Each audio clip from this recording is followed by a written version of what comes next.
Good morning students. आज हम लोग रसखान कवि का चौथा सवैया पढ़ेंगे। इस सवैये में कवि ने श्री कृष्ण के प्रति गोपियों के प्रेम को उजागर किया है। कानन दे अंगुरी रहिबो जब ही मुरली धुनि मंद बजै हैं, मोहनी तानन सोरस खानी अटा चढ़ी गोधन गए हैं तो गए हैं। तेरी कहो सिगरे ब्रज लोगनी काल को कितनो समझे हैं। माई रीवा मुख की मुस्कानी संहारी न जय हैं न जय हैं न जय हैं। कानन माने होता है कानों पर, अंगुरी माने उंगली, मुरली माने बांसुरी, धुनि माने धुन, मंद माने मधुर, मोहन माने मोहने वाली, रसखानी श्री कृष्ण को कहा गया। अटा माने कोठा महल, गोधन एक प्रकार का गीत है। टेरी माने बुलाना या पुकारना, सिगरे माने संपूर्ण,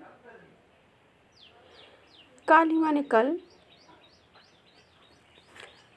इसमें कवि ने बताया है कि गोपियाँ श्री कृष्ण से अनन्य प्रेम करती हैं और चाह कर भी वे श्री कृष्ण को भुला नहीं पा रही हैं।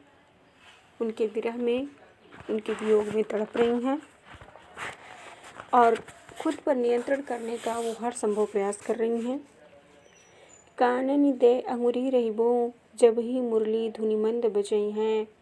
गोपियाँ आपस में कहती हैं कि जब श्री कृष्ण अपनी बांसुरी की मधुर ध्वनि बजाएंगे या बांसुरी को मधुर स्वरों में बजाएंगे तो हम अपने कानों को अंगुली से बंद कर लेंगे, जिससे उनकी बांसुरी की ध्वनि हमारे कानों में न पड़े। मोहन तानन सो रस खानी अटा चढ़ी गोधन गए हैं तो गए हैं। चाहे श्री कृष्ण अटारी पर चढ़कर, कोठे पर चढ़कर भी अपनी मुरली को बजाकर, बांसुरी को बजाकर, गीत को गाकर हमारे मन को मोहने का प्रयास करेंगे, हमें आकर्षित करने का प्रयास करेंगे, फिर भी हम अपने कानों पर उंगली रख लेंगे, उनके मधुर ध्वनि को नहीं सुनेंगे।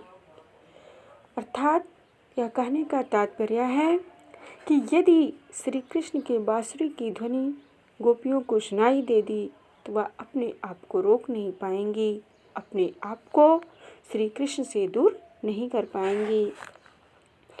तेरी कहो सिगरे ब्रज लोगनी काली को कितनो समझई हैं।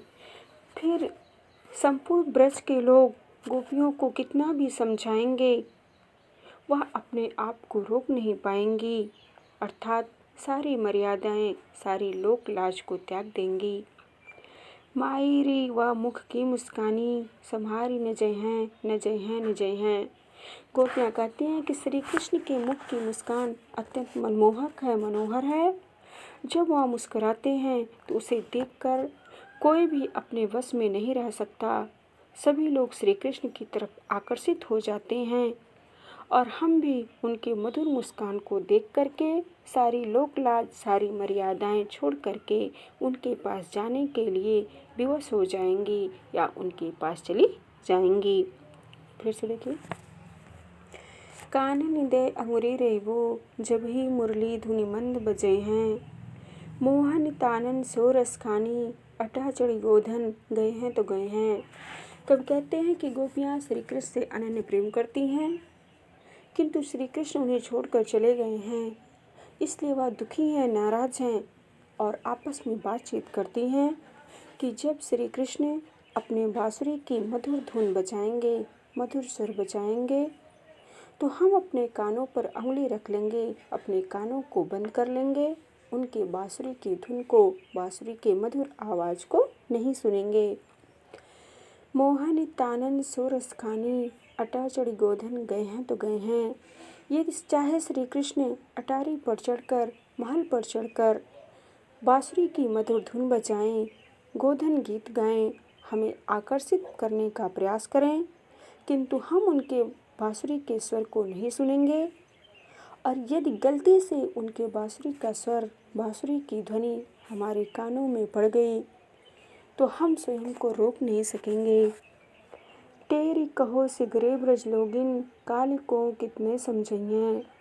फिर संपूर्ण ब्रज के लोग हमें कितना भी समझाएं, हम नहीं समझ पाएंगे या उनकी बातें हमारे समझ से परे होंगी, अर्थात हम श्री कृष्ण के पास चले जाएंगे।